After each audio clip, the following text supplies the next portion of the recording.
আছে, ওর সঙ্গে দেখা না করে যাবো না।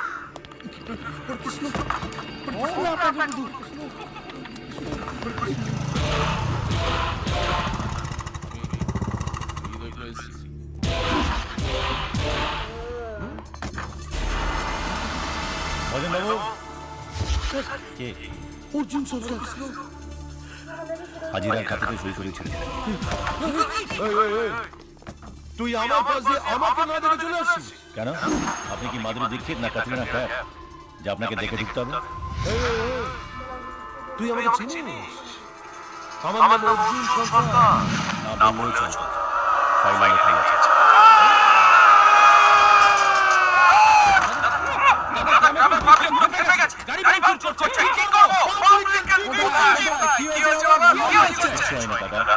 তোমরা এর মধ্যে ঢুকে না, আইনের ব্যাপার আমরা বুঝে নেব।